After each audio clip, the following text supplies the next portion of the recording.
चलिए फ्रेंड्स, आप सभी का अपने यूट्यूब चैनल हम्बल टीच में फिर से एक बार स्वागत है। हम उपस्थित हुए जैसे मैंने वादा किया था आपसे कि एक नया वीडियो जरूर आपके इकोनॉमिक्स के लिए लेकर आऊँगा।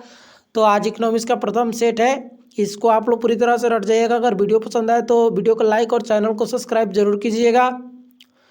चलिए तो हम लोग शुरू करते हैं बिना समय को देरी किए हुए। प्रश्न नंबर 1 शुरू करते हैं। प्रश्न नंबर 1 क्या कह रहा है? अति अल्पकाल में पूर्ति वक्र होता है ऑप्शन ए पूर्णतः लोचदार, ऑप्शन बी पूर्णतः बेलोचदार, ऑप्शन सी लोचदार और ऑप्शन डी इनमें कोई नहीं। तो फटाफट से सभी लोग उत्तर दीजिए, फटाफट से उत्तर दीजिए बाबू सभी लोग। अति अल्पकाल में पूर्ति वक्र क्या पूर्ति वक्र होता है? पूर्णतः लोचदार, पूर्णतः बेलोचदार, सी लोचदार और डी इनमें कोई नहीं। चलिए इसका राइट आंसर आपको बता दे, ऑप्शन नंबर बी पूर्णतः बेलोचदार। क्या होगा? पूर्णतः बेलोचदार। चलिए प्रश्न नंबर 2 की तरफ बढ़ते। प्रश्न नंबर 2 क्या कह रहा है? सीमांत उपयोगिता ह्रास के नियम के प्रतिपादक कौन थे? Option A Gossen, B Adam Smith, C Chapman और डी हिक्स। तो सभी लोग फटाफट से उत्तर दीजिए। प्रश्न नंबर 2 का सभी लोग फटाफट से उत्तर दीजिए। सीमांत उपयोगिता ह्रास नियम के प्रतिपादक कौन थे? चलिए इसका राइट आंसर हो जाएगा ऑप्शन नंबर ए गोसेन। क्या हो जाएगा राइट आंसर? ऑप्शन नंबर ए गोसेन। चलिए प्रश्न नंबर 3 की तरफ बढ़ते हैं। प्रश्न नंबर 3 क्या कर रहा है? ध्यान से देखिएगा।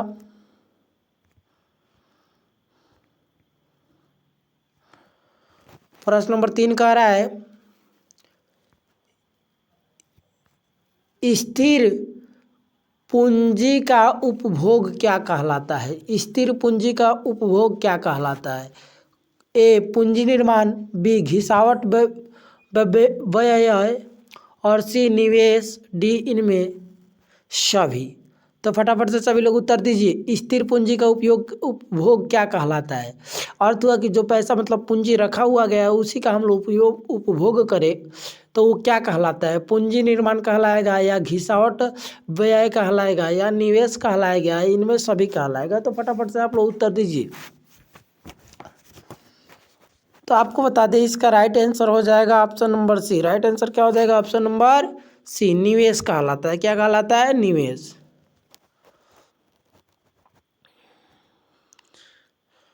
चलिए प्रश्न नंबर 4 की तरफ बढ़ते हैं। प्रश्न नंबर 4 क्या कह रहा है? बाजार कीमत पर शुद्ध राष्ट्रीय उत्पादन NNP-MP into what? Option number A GNP-MP घिसावट, option number B GNP-MP plus घिसावट, सी GNP-MP अप्रत्यक्ष कर और डी इनमें कोई नहीं। तो फटाफट से 4 नंबर प्रश्न का आप लोग उत्तर दीजिए। 4 नंबर प्रश्न का सभी लोग फटाफट से उत्तर दीजिए। चलिए आपको इसका राइट आंसर हो जाएगा ऑप्शन नंबर ए GNP-MP घिसावट। चलिए प्रश्न नंबर 5 की तरफ बढ़ते हैं। प्रश्न नंबर 5 क्या कह रहा है? प्रश्न नंबर 5 कह रहा है GNP अवस्थितिक तक क्या है? ए में GNP अवस्थितिक, बी में GNP अवस्थितिक और सी में GNP अवस्थितिक और डी इनमें कोई नहीं। तो फटाफट से बताइए GNP अवस्थितिक क्या है?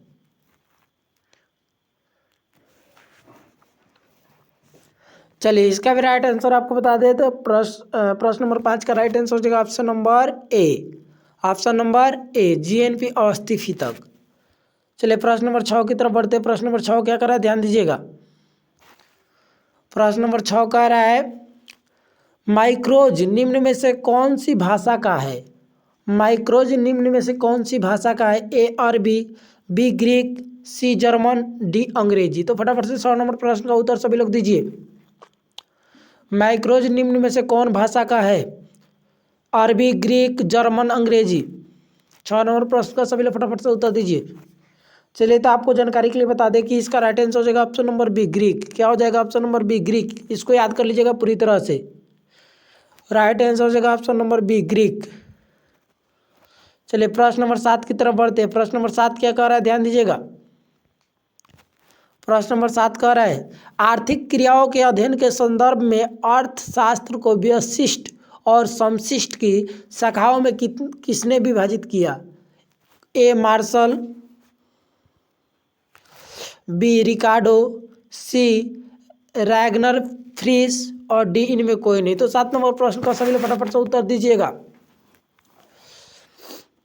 आर्थिक क्रियाओं के अध्ययन के संदर्भ में अर्थशास्त्र को व्यशिष्ट और समशिष्ट शाखाओं को किसने विभाजित किया। चलिए तो इसका राइट आंसर हो जाएगा ऑप्शन नंबर सी रैनर फ्रीस। क्या नाम था उनका, रैनगर फ्रीस, सॉरी रैगनर फ्रीस, रैगनर फ्रीस याद रखिएगा।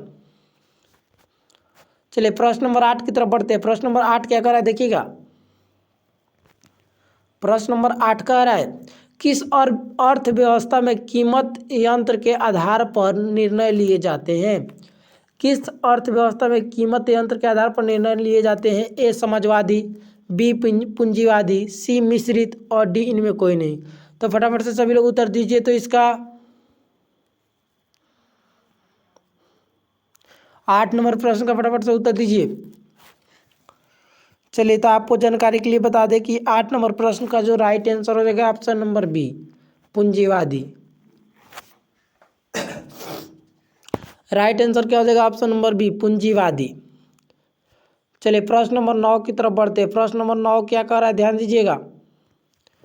प्रश्न नंबर 9 कह रहा है सीमांत अवसर लागत निम्न में से कौन है। सीमांत अवसर लागत निम्न में से कौन है।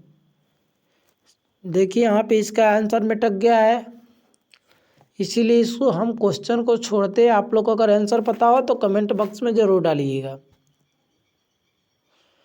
चलिए हम 10 नंबर प्रश्न की तरफ बढ़ते हैं। प्रश्न नंबर 10 क्या कह रहा है किसी वस्तु का मानवीय आवश्यकताओं को संतुष्ट करने की क्षमता। किसी वस्तु की मानवीय आवश्यकताओं को संतुष्ट करने की क्षमता। ए उपभोग, बी उपयोगिता, सी गुण और डी रुचि।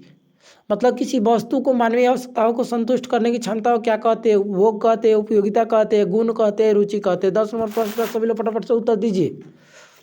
प्रश्न नंबर 10 का फटाफट से उत्तर सभी लोग दीजिए। चलिए इसको ऑप्शन हो जाए, इसका राइट आंसर हो जाएगा option number B. Right answer क्या हो जाएगा ऑप्शन नंबर बी उपयोगिता। क्या कहते हैं, उपयोगिता। चलिए प्रश्न नंबर 11 की तरफ बढ़ते हैं। प्रश्न नंबर 11 क्या कर रहा है भुगतान संतुलन में असंतुलन का निम्न में से कौन सा आर्थिकरण है। ए अंतर्राष्ट्रीय संबंध, बी राजनीतिक अस्थिरता, सी व्यापार चक्र और डी इनमें कोई नहीं। तो 11 नंबर प्रश्न का सभी लोग फटाफट से उत्तर दीजिए। भुगतान संतुलन में असंतुलित का निम्न में से कौन सा आर्थिक कारण है। 11 नंबर प्रश्न का फटाफट से उत्तर दीजिए। चलिए तो इसका राइट आंसर हो जाएगा आपका ऑप्शन नंबर सी व्यापार चक्र। क्या होगा, व्यापार चक्र। चलिए प्रश्न नंबर 12 की तरफ बढ़ते हैं। प्रश्न नंबर 12 क्या कर रहा है, ध्यान दीजिएगा। प्रश्न नंबर 12 कह रहा है भुगतान संतुलन के दृश्यमंदों के अंतर्गत किसे सम्मिलित किया जाता है। भुगतान संतुलन के दृश्य या मदों के अंतर्गत किसे सम्मिलित किया जाता है। ए मशीन, बी कपड़ा, सी सीमेंट और डी इनमें सभी। फटाफट से बताइए आप लोग 12 नंबर प्रश्न का उत्तर। भुगतान संतुलन के दृश्य मंदों के अंतर्गत किसे शामिल किया जाता है, सम्मिलित किया जाता है। चलिए तो इसका राइट आंसर होगा ऑप्शन नंबर बी कपड़ा। किसको सम्मिलित किया जाता है, कपड़ा को।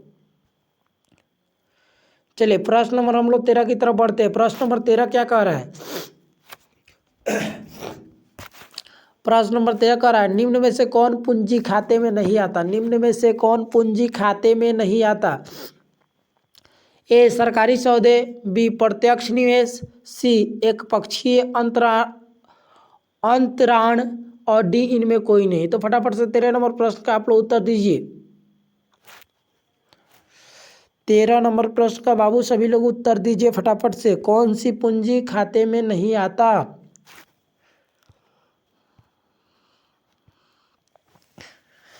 चलिए तो आपको बता दें इसका राइट आंसर जो हो जाएगा ऑप्शन नंबर सी एक पक्षीय अंतराण। एक पक्षीय अंतराण। चलिए तो हम लोग प्रश्न नंबर 14 की तरफ बढ़ते हैं। प्रश्न नंबर 14 क्या कह रहा है? सम विच्छेद बिंदु तब उत्पन्न होती है जब option number A T R equal to T C, option number B M R equal to M C, option number C T R बड़ा हो टी सी से, ऑप्शन नंबर डी ए और बी दोनों।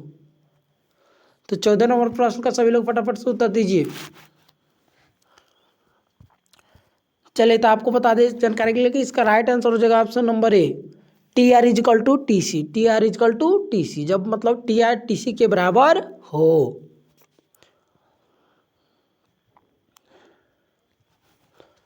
चलिए 15 नंबर प्रश्न की तरफ बढ़ते हैं। प्रश्न नंबर 15 क्या कह रहा है? किसी वस्तु के मूल्य में 20% परिवर्तन के कारण मांग में 40% परिवर्तन हो तो मांग की लोच क्या होगी? चलिए प्रश्न नंबर 15 है। प्रश्न नंबर 15 क्या कर रहा है? किसी वस्तु के मूल्य में 20% परिवर्तन के कारण मांग में 40% परिवर्तन हो तो मांग की लोच क्या होगी?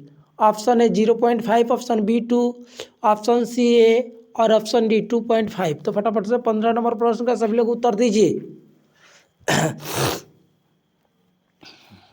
चलिए इसका राइट आंसर आपको बता दें, ऑप्शन नंबर जो हो जाएगा बी, ऑप्शन नंबर बी 2 होगा। इसका राइट आंसर क्या हो जाएगा? Option number B 2।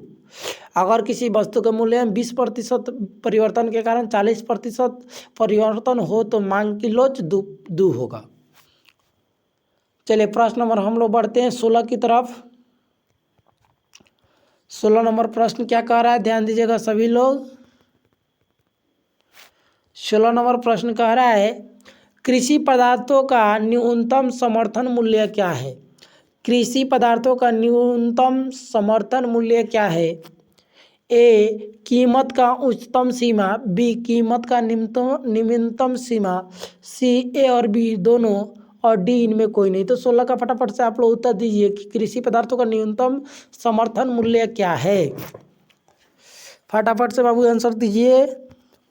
चलिए इसका राइट आंसर हो जाएगा ऑप्शन नंबर ए कीमत उच्चतम सीमा। कीमत उच्चतम सीमा याद करते चलिए, इसको छोड़ना नहीं है। चलिए प्रश्न नंबर 17 की तरफ बढ़ते। प्रश्न नंबर 17 क्या कह रहा है? प्रश्न नंबर 17 जो है कह रहा है अर्धनिर्मित वस्तुएं क्या कहलाती है? मतलब जो वस्तुएं आधा निर्मित हुई आधा बनी हुई है वह क्या कहलाती है? ए में पूंजीगत वस्तुएं, बी मध्यवर्ती वस्तुएं, सी अंतिम उत्पादन और डी इनमें कोई नहीं। तो 17 नंबर प्रश्न का सभी लोग फटाफट से उत्तर दीजिए। अर्धनिर्मित वस्तुएं क्या कहलाती है? चले तो इसका राइट आंसर हो जाएगा ऑप्शन नंबर बी मध्यवर्तीय वस्तुएं। मध्यवर्ती वस्तुएं 17 का राइट आंसर हो जाएगा ऑप्शन नंबर बी मध्यवर्ती वस्तुएं। चलिए प्रश्न नंबर 18 की तरफ बढ़ते हैं। प्रश्न नंबर 18 क्या कर रहा है? ध्यान दीजिएगा। प्रश्न नंबर 18 थोड़ा छोटा करना पड़ता है क्योंकि यहाँ पे स्क्रीन पे जगह कम है। प्रश्न नंबर 18 कह रहा है अक्षों के केंद्र से निकालने वाली सरल रेखा पूर्ति वक्र की लोच को क्या कहते हैं? अक्षों के केंद्र से निकालने वाली सरल रेखा पूर्ति वक्र की लोच को क्या होती है? ऑप्शन ए इकाई से कम, ऑप्शन बी इकाई से अधिक, ऑप्शन सी इकाई के बराबर और ऑप्शन डी शून्य के बराबर। तो फटाफट से आप लोग सभी लोग उत्तर दीजिए प्रश्न नंबर 18 का।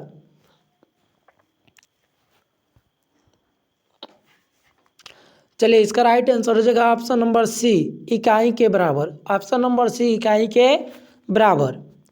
चलिए प्रश्न नंबर हम लोग 19 की तरफ बढ़ते हैं। प्रश्न नंबर 19 क्या कह रहा है? ध्यान दीजिएगा। प्रश्न नंबर 19 क्या कह रहा है? प्रश्न नंबर 19 कह रहा है प्रश्न नंबर एकाधिकारी प्रतियोगिता। प्रश्न नंबर 19 कह रहा है एकाधिकारी प्रतियोगिता धारणा को किसने दिया? ए हिग्स, बी चैम्बरलेन, सी श्रीमती रॉबिन्स और डी सम्यूल्सन।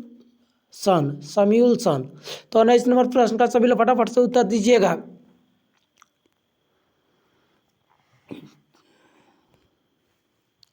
चलिए इसका राइट आंसर हो जाएगा ऑप्शन नंबर बी चैम्बरलेन। किसने दिया था एकाधिकारी प्रतियोगिता का धरना? चैम्बरलेन। एकाधिकारी प्रतियोगिता का धरना जो था चैम्बरलेन ने दिया था। चलिए प्रश्न नंबर हम लोग 20 की तरफ बढ़ते हैं। प्रश्न नंबर 20 क्या कह रहा है?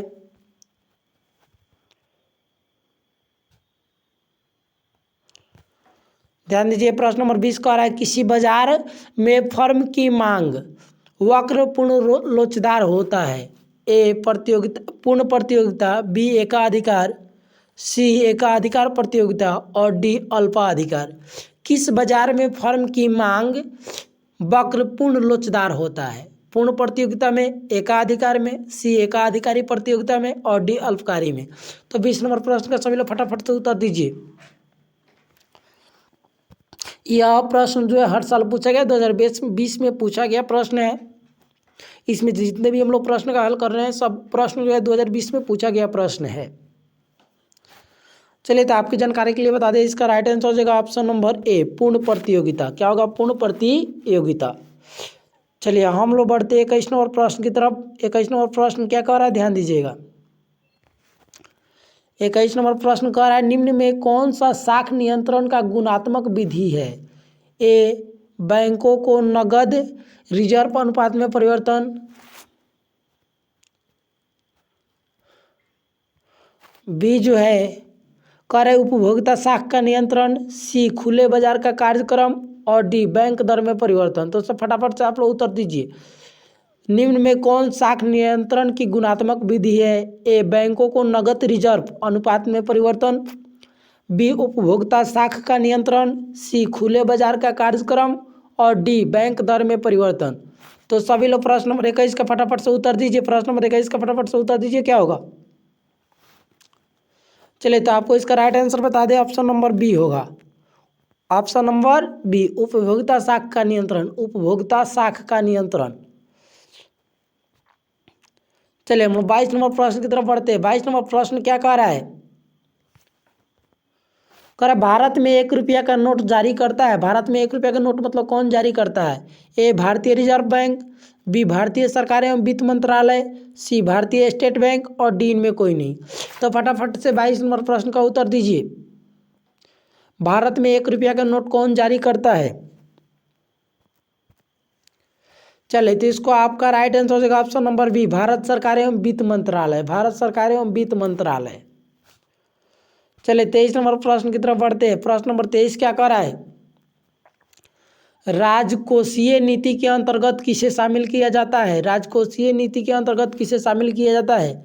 ए में सार्वजनिक व्यय, बी कर, सी सार्वजनिक ऋण और डी इनमें सभी। तो 23 नंबर प्रश्न का फटाफट से सभी लोग उत्तर दीजिए।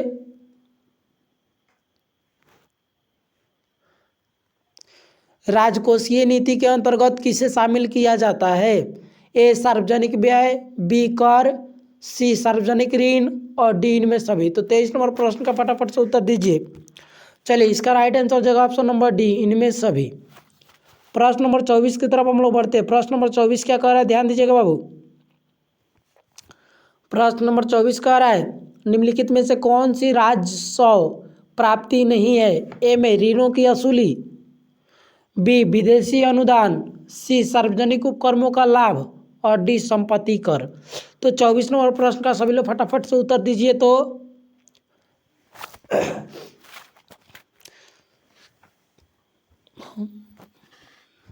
24 नंबर प्रश्न का सभी लोग फटाफट से उत्तर दीजिए। चलिए इसका राइट आंसर हो जाएगा ऑप्शन नंबर बी विदेशी अनुदान। विदेशी अनुदान। चलिए 25 नंबर प्रश्न की तरफ बढ़ते हैं। 25 नंबर प्रश्न क्या कह रहा है? भुगतान शेष में कौन सी मदें सम्मिलित है? भुगतान शेष में कौन सी मदें सम्मिलित है? ए दृश्य मदें, बी अदृश्य मदें, सी पूंजी अंतरण और डी इनमें सभी। तो 25 नंबर प्रश्न का सभी लोग फटाफट से उत्तर दीजिए। भुगतान शेष में कौन सी मदें सम्मिलित है? दृश्य मदें, अदृश्य मदें, पूंजी अंतरण और डी में है इनमें सभी। तो आपको बता दें कि इसका राइट आंसर जो हो जाएगा ऑप्शन नंबर डी हो जाएगा इनमें सभी। चलिए 26 नंबर प्रश्न की तरफ बढ़ते हैं। प्रश्न नंबर 26 क्या कह रहा है?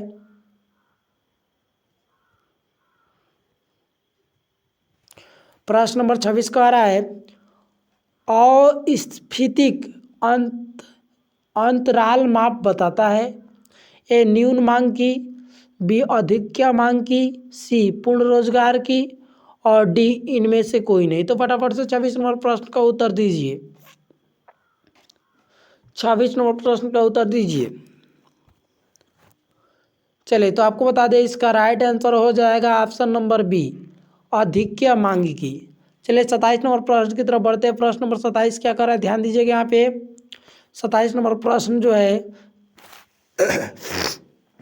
कह रहा है कि सरकार के कर राजस्व के अंतर्गत शामिल है। सरकार के कर राजस्व के अंतर्गत शामिल है। ए आयकर, बी निगम कर, सी सीमा शुल्क और डी इनमें सभी। तो 27 नंबर प्रश्न का फटाफट से उत्तर दीजिए। सरकार के राजस्व के अंतर्गत शामिल है, सरकार के कर राजस्व के अंतर्गत शामिल है। ए आयकर, बी निगम कर, सी सीमा शुल्क और डी इनमें सभी। तो सभी लोग फटाफट से उत्तर दीजिए 27 नंबर प्रश्न का। चलिए तो आपकी जानकारी के लिए बता दें इसका राइट आंसर जो हो जाएगा ऑप्शन नंबर डी इनमें सभी। चलिए 28 नंबर प्रश्न की तरफ बढ़ते हैं। प्रश्न नंबर 28 क्या कर रहा है, ध्यान दीजिएगा। प्रश्न नंबर 28 कर रहा है बजट की अवधि क्या होती है। बजट की अवधि क्या होती है। ए वार्षिक, बी 2 वर्ष, सी 5 वर्ष और डी 10 वर्ष। तो 28 नंबर प्रश्न का फटाफट से उत्तर दीजिए आप लोग। बजट की अवधि क्या होती है। इसका राइट आंसर होगा ऑप्शन नंबर ए वार्षिक। क्या होगा राइट आंसर, ऑप्शन नंबर ए वार्षिक। चलिए 29 नंबर प्रश्न की तरफ बढ़ते हैं। प्रश्न नंबर 29 क्या कर रहा है लोचपूर्ण विनिमय दर के निम्नलिखित में से कौन से गुण हैं। ए सतत समायोजन, बी सरल प्रणाली, सी पूंजी निर्माण में वृद्धि, डी ए और बी दोनों। तो 29 नंबर प्रश्न का फटाफट से सभी लोग उत्तर दीजिए। चलिए इसका राइट आंसर जो हो जाएगा ऑप्शन नंबर सी पूंजी निर्माण में वृद्धि। पूंजी निर्माण में वृद्धि क्या हो जाएगा, पूंजी निर्माण में वृद्धि। चलिए हम लोग 30 नंबर प्रश्न की तरफ चलते हैं। प्रश्न नंबर 30 क्या कह रहा है, प्रश्न नंबर 30 को ध्यान से पढ़िएगा। भुगतान संतुलन की निम्नलिखित में से कौन सी विशेषता है। भुगतान संतुलन की निम्नलिखित में से कौन सी विशेषता है। ए क्रमबद्ध लेखा रिकॉर्ड, बी निश्चित समय अवधि। ए क्रमबद्ध लेखा रिकॉर्ड, बी निश्चित समय अवधि, सी ए और बी दोनों, डी इनमें कोई नहीं। तो फटाफट से 30 नंबर प्रश्न का उत्तर दीजिए। भुगतान संतुलन के निम्नलिखित में से कौन सी विशेषता है। चलिए इसका राइट आंसर जो हो जाएगा ऑप्शन नंबर सी ए और बी दोनों, ए और बी दोनों। चलिए प्रश्न नंबर हम लोग 31 की तरफ बढ़ते हैं। प्रश्न नंबर 31 क्या कह रहा है, प्रश्न नंबर 31 कह रहा है काफ़ी के मूल्य वृद्धि होने से चाय की मांग, यानी कॉफ़ी लिखा हुआ, वहाँ पे काफ़ी गलती से रॉन्ग टाइपिंग हो चुका है जिसके कारण ये मतलब सिचुएशन आया है। यहाँ बताया जा रहा है कि काफ़ी के मूल्य में यानी कॉफ़ी के मूल्य में वृद्धि होने से चाय की मांग बढ़ती है, घटती है, सी स्थिर रहती है, डी इनमें कोई नहीं। तो 31 नंबर प्रश्न का सभी लोग उत्तर दीजिए कि अगर कॉफ़ी के मूल्य में वृद्धि हो जाए तो चाय की मांग क्या होगी। चलिए तो आप सभी लोग समझ रहे हैं कि अगर कॉफ़ी महंगा हो जाएगा तो चाय के दाम बढ़िए जाएगा। तो राइट आंसर हो जाएगा ऑप्शन नंबर ए बढ़ती है। चलिए प्रश्न नंबर 32 की तरफ बढ़ते हैं। प्रश्न नंबर 32 क्या कह रहा है, जब कुल उपयोगिता अधिकतम होती है तब सीमांत उपयोगिता होती है। ए में ऋणात्मक, बी धनात्मक, सी शून्य और डी इनमें सभी। फटाफट से 32 नंबर प्रश्न का उत्तर दीजिए कि जब कुल उपयोगिता अधिकतम होती है तब सीमांत उपयोगिता क्या होती है। ऋणात्मक, धनात्मक, शून्य, इनमें सभी। तो 32 नंबर प्रश्न का सभी लोग बाबू फटाफट से उत्तर दीजिए। तो आपकी जानकारी के लिए बता दें इसका राइट आंसर हो जाएगा शून्य। जब कुल उपयोगिता अधिक होती है तब सीमांत उपयोगिता क्या होती है, शून्य होती है। राइट आंसर क्या हो जाएगा option number C, option number C शून्य।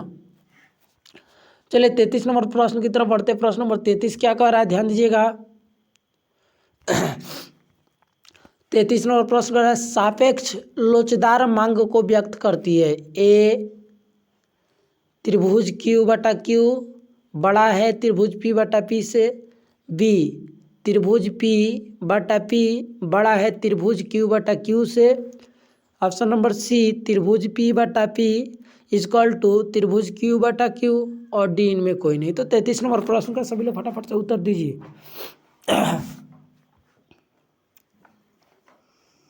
33 नंबर प्रश्न का फटाफट से उत्तर दीजिए। चलिए इसका राइट आंसर जो हो जाएगा ऑप्शन नंबर ए हो जाएगा।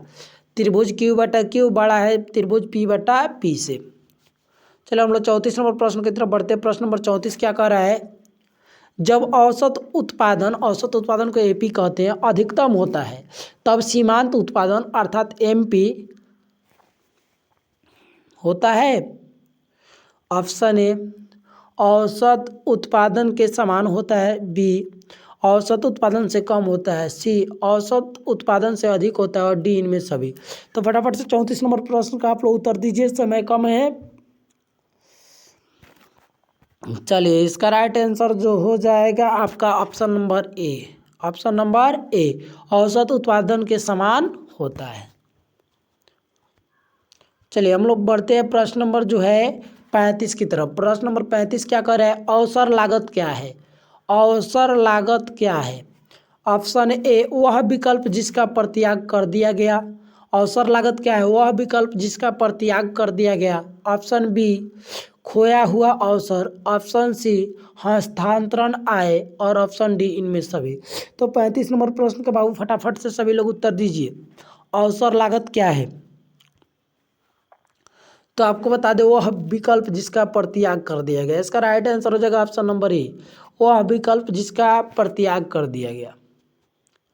चलिए 36 नंबर प्रश्न की तरफ बढ़ते हैं। प्रश्न नंबर 36 क्या कह रहा है, प्रश्न नंबर 36 कह रहा है NDP MP equal to NDP MP equal to whole twice MP equal to. Option number A GDP MP minus घिसावट, option B GDP MP plus घिसावट, option C GDP MP plus अप्रत्यक्ष कर, और डी इनमें कोई नहीं। तो 36 नंबर प्रश्न का फटाफट से उत्तर दीजिए। 36 नंबर प्रश्न का सभी लोग फटाफट से उत्तर दीजिए। चलिए इसका राइट आंसर जो हो जाएगा option number A. Option number A, option number है जीडीपी एमपी माइनस घिसावट, जीडीपी एमपी माइनस घिसावट। चलिए हम लोग बढ़ते हैं प्रश्न नंबर 37 की तरफ। प्रश्न नंबर 37 क्या कह रहा है, थोड़ा बड़ा है यहाँ पे स्क्रीन छोटा हो रहा है जिसके कारण समस्या हो रहा है। प्रश्न नंबर आप लोग का सहयोग रहेगा तो जरूर ये भी समस्या दूर हो जाएगा। प्रश्न नंबर 37 क्या कर रहा है, प्राथमिक क्षेत्र में निम्नलिखित में से कौन शामिल है। प्राथमिक क्षेत्र में निम्नलिखित में से कौन शामिल है, ए भूमि, बी वन, सी खनन, डी इनमें सभी। प्राथमिक क्षेत्र में कौन शामिल है, फटाफट से 37 नंबर प्रश्न का उत्तर सभी लोग दीजिए। चलिए इसका राइट आंसर हो जाएगा ऑप्शन नंबर डी इनमें सभी। राइट आंसर क्या हो जाएगा, ऑप्शन नंबर डी इनमें सभी, भूमि वन खनन सभी इनमें शामिल है। चलिए 38 नंबर प्रश्न की तरफ बढ़ते हैं। 38 नंबर प्रश्न क्या कह रहा है, वैधानिकता के आधार पर मुद्रा को कितने भागों में बांटा गया। चलिए प्रश्न नंबर 40 की तरफ बढ़ते हैं। प्रश्न नंबर 40 क्या कह रहा है, पूंजी का सीमांत क्षमता या उत्पादकता। ए में प्रत्याशित आय बटा लागत, बी लागत बटा प्रत्याशित आय, सी ए और बी दोनों, डी इनमें कोई नहीं। तो फटाफट से 40 नंबर प्रश्न का उत्तर दीजिए। अंतिम नंबर प्रश्न है। चलिए तो आपको बता दें इसका राइट आंसर जो हो जाएगा ऑप्शन नंबर ए, प्रतिशत आय बटा लागत। फिर मिलते हैं अगली वीडियो में। अगर वीडियो पसंद आया है तो वीडियो को लाइक और चैनल को सब्सक्राइब जरूर कीजिएगा और अपने फ्रेंडों में शेयर कीजिएगा ताकि उनका भी तैयारी और बेहतर हो सके। और हमारे अपने यूट्यूब चैनल हम्बल टीच से आप भी जुड़िए और भी व्यक्ति को जोड़िए जो अभी 12th में है 10th में है, उनकी तैयारी हम पूर्ण कराएंगे। चलिए तब तक के लिए फिर मिलते हैं अगली वीडियो में, तुरंत ही, ज़्यादा समय नहीं लेंगे हम।